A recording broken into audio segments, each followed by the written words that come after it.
नमस्कार, आप देख रहे हैं अमर उजाला। मैं हूं आपके साथ साहिल सुयाल और इस वक्त हम मौजूद हैं चरण गंगा स्टेडियम में, जहां पर दिखाया गया श्री गुरु तेग बहादुर जी की जीवनी पर आधारित एक लाइट शो, जिसमें ये बताया गया कि किस तरीके से उनकी शहादत हुई, शुरुआत से लेकर जब उनका जन्म हुआ था, जन्म से लेकर उनकी शहादत तक, और वो पूरी कहानी जो कि दिल्ली से लेकर अनंतपुर साहिब तक चली, उस पूरी कहानी को दर्शाया गया एक लाइट शो के माध्यम से। अगर आपको बताएं, इस प्रोग्राम में, इस पूरे स्टेडियम में खचाखच भीड़ बढ़ी रही।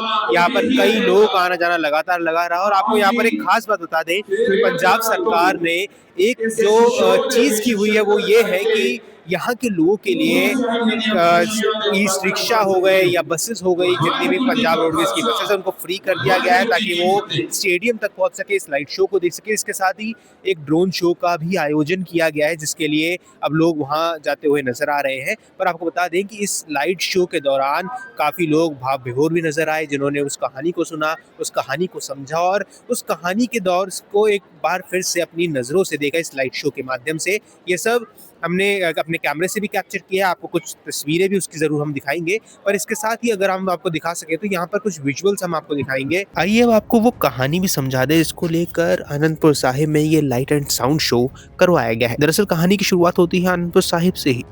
एक दिन कश्मीर से आए कुछ पंडित जी गुरुजी के पास पहुंचते हैं और उनके चेहरे पर भय था और आंखों में उम्मीद। वो कहते हैं कि गुरुजी, औरंगजेब हमें जबरन धर्म बदलने पर मजबूर कर रहा है और हमारी पहचान मिटाई जा रही है। अभी जरा दृश्य मन में उतारें कि गुरुजी शांत बैठकर उनकी बातें सुन रहे थे और पीछे खड़े थे उनके छोटे पुत्र नन्हे गोविंद राय। पंडितों की दशा देखकर गुरुजी की आंखों में क्षण भर के लिए दर्द भर गया। तभी गोविंद राय मासूम पर दृढ़ आवाज में पूछते हैं कि पिताजी, क्या कोई ऐसा नहीं है जो इनकी रक्षा कर सके?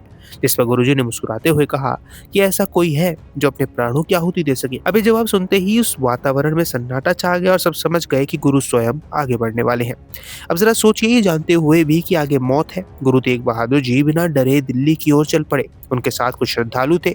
दिल्ली पहुंचे तो उन्हें बंदी बना लिया गया। चांदनी चौक की जेल में लोहे की सलाखों के पीछे वो संत पूरी शांति से बैठा रहा, जैसे संसार की किसी चीज का ही भय न हो।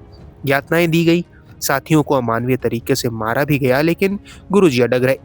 उन्हें कहा गया कि इस्लाम कबूल करो या मौत को स्वीकार करो। गुरुजी ने अत्यंत शांत स्वर में कहा, धर्म किसी की जबरदस्ती से नहीं चलता। यदि मेरे बलिदान से लोगों की आजादी बचती है तो मैं ये बलिदान स्वीकार करता हूँ।